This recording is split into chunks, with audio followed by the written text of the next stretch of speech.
Sejam todos muito bem-vindos. É um prazer estar falando com vocês aqui hoje. Eu sou Regiane Cunha, sou terapeuta, sou especialista no tratamento da ansiedade e depressão, né? Torna-te um terapeuta especialista da ansiedade e depressão. E se você está com desejo de se tornar um especialista no tratamento da ansiedade e depressão, então fica aqui com a gente, porque essa semana a gente está fazendo lives especialmente para você, terapeuta que quer se especializar em atendimentos a pacientes ansiosos e depressivos, conseguindo ter resultados, fazendo com que eles cheguem em lugares que vocês pensavam ser inalcançáveis antes, né? Ter transformações já num primeiro atendimento. Tudo isso é possível quando a gente fala de um terapeuta especialista. É aquele terapeuta que nem precisa se divulgar, ele já é autodivulgado pelos seus resultados, pela sua forma de atender e pela sua diferenciação, tá? Bem, hoje vamos falar do quê? Nós vamos falar dos 5 pontos para motivar e estimular o seu paciente depressivo. Eu recebi essa pergunta e vou ser sincera com vocês.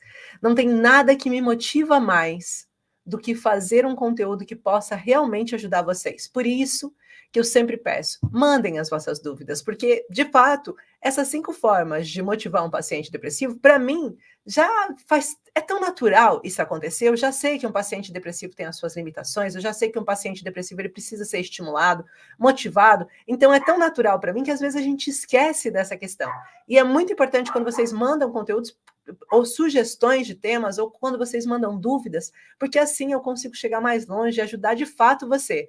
Talvez nós estejamos em pontos diferentes da carreira, mas eu já estive aí no seu lugar. Eu já tive uma fase em que eu estava iniciando o meu atendimento e também não sabia como conseguir atender de fato um paciente. Eu não tinha ideia de se eu começava primeiro perguntando para ele, se eu deixava ele falar tudo o que ele precisava, eu não sabia como obter resultados, saber se eu estava tendo resultados, tudo isso eu tinha dúvidas. Então, da mesma forma que vocês hoje podem estar num ponto diferente do meu, eu já estive nesse lugar, lembrando sempre. Então, eu sei um pouquinho da dor que vocês estão passando. Eu sei um pouquinho do que é você olhar nos olhinhos do seu paciente, você vê que os olhinhos dele estão mostrando que talvez você não esteja trazendo a resposta que eles precisam, ou que talvez eles não estão sentindo tanta segurança assim no seu atendimento. Então, tudo isso é muito importante para a gente conseguir responder ao nosso paciente, que é o nosso principal interesse, tá bem?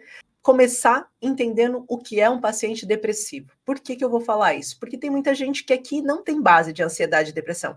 Quem aqui já sabe diagnosticar um paciente que está com ansiedade ou depressão? Coloca aí para mim, eu já trabalho com isso. Quem não trabalha ainda e não sabe muito sobre o tema, coloca também para eu saber, olha, não sei muito sobre o tema. E assim eu posso me aprofundar mais ou colocar um tema que seja um pouquinho mais raso, porque eu sei que vocês já sabem, e aí eu vou buscar esse entendimento durante a live, tá bom? É importante vocês também trazerem isso para mim, que daí eu vou conseguir trazer mais resultados para vocês. Mas, de qualquer forma, a base da depressão, um paciente depressivo, ele já foi um paciente ansioso. É importante? Isso a gente tem em conta. Só que ele pode não ter percebido que ele sofreu ansiedade, porque a ansiedade, ela se demonstra de formas diferentes. E ela pode ter passado por uma ansiedade sutil, ou seja, sintomas sutis que caíram logo em depressão. Então, se eu estava com sintomas sutis e de repente eu entrei logo em depressão, eu posso não ter nem notado que a minha depressão começou antes com a ansiedade. E a gente tem até uma certa dificuldade de mostrar para o paciente a importância do paciente com ansiedade, ele buscar o tratamento o quanto antes, para que não se torne depressão. No caminho natural da situação, o paciente com ansiedade, ele vai começar tendo uma crise, normalmente uma no ano, depois ele vai passar a ter 2 no ano, e depois que passa de 2 do ano, se ele tiver com um estressor ativo, ele vai passar a ter várias crises de ansiedade, às vezes no mês, às vezes na semana e às vezes no próprio dia.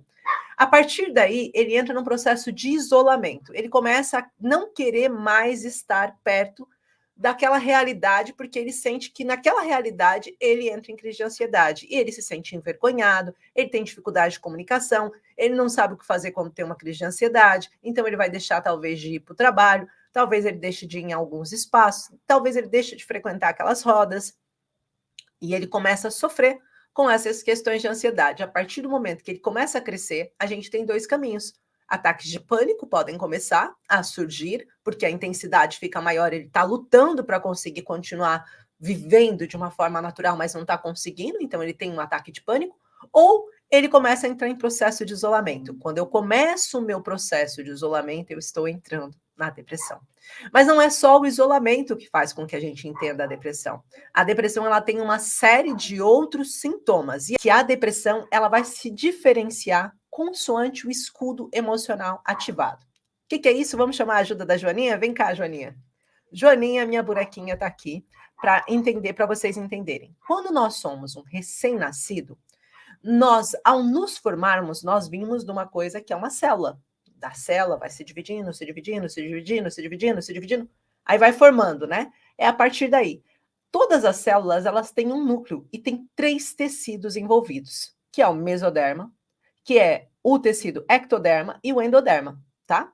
Então, quando a gente está falando, isso chama-se organogênese, tá? Mas isso não importa muito para aqui, porque a gente está falando mais superficialmente aqui.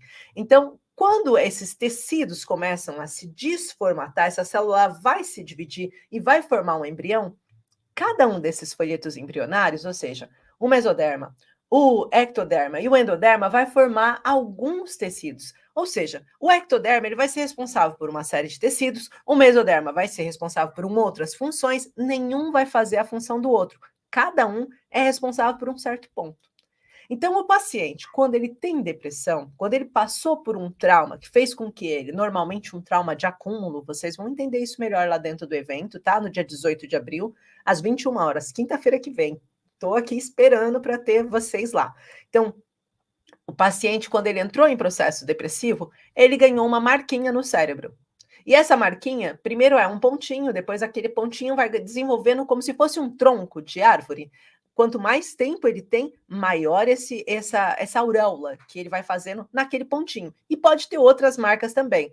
É aquele pontinho que vai fazer com que ele crie uma nova correspondência neural. Ou seja, que ele comece a fugir de certas situações que antes ele se sentia agradável. Que ele comece a se sentir triste com o que antes ele se sentia feliz. Que ele comece a ter um processo inverso, por exemplo, passa de uma pessoa que limpava a casa, que cantava e que andava para aqui e para ali, para uma pessoa extremamente triste e apática, certo? Ou que ele seja uma pessoa até triste e apática e passe para uma pessoa, por exemplo, do transtorno bipolar, passe para uma pessoa totalmente diferente. Uma pessoa que usa uns batons mais fortes, que usa uma roupa mais colorida, que fala muito alto, que chega no espaço e já preenche aquele espaço. Então, tem vários tipos de características que a gente pode ter. Mas isso vai estar relacionado com onde foi afetado aquele trauma. Ou seja, se o trauma emocional, dando um exemplo aqui, o trauma emocional da minha paciente está relacionado a um processo de desvalorização, onde ela foi humilhada pelo marido durante anos, passou por um processo de violência psicológica, o marido fazia questão de falar que ela não servia para nada, que se não fosse ela não ia ser ninguém. Ele começa, então, a martelar num certo ponto dela que aquilo vai fazendo a marquinha aumentar. E aí essa paciente começa a desenvolver sintomas físicos aonde essa manchinha, ou seja, imagina que foi dentro da desvalorização, a gente estaria no mesoderma novo, aonde o mesoderma construiu tecidos, ela começa a ter problemas. Aí está a sua paciente tendo artrite reumatoide, aí está a sua paciente, além de depressiva, sentindo uma dor muscular muito grande, parece que o corpo todo está machucado. Aí está a sua paciente passando por situações que você não consegue ajudar. Por quê? Porque você não sabe essa complexidade toda. Então, o mais importante é a gente entender que existe um todo em volta de um sintoma, ou seja, de uma característica depressiva, de duas características depressivas, existe um todo.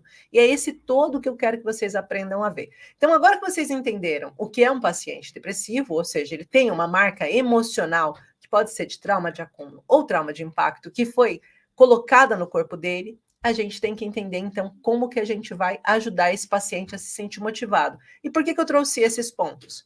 Porque se eu sei que ele tem alguns órgãos que estão afetados e relacionados com a depressão, e sei qual é o escudo dele, eu sei o que ele está precisando. Eu sei o que deixa esse paciente em crise depressiva. Eu sei o que faz ele entrar de um momento em que ele estava bem, que estava recuperado, para um processo de recaída. Eu sei como fazer esse paciente melhorar. E é isso que eu quero que vocês entendam aqui.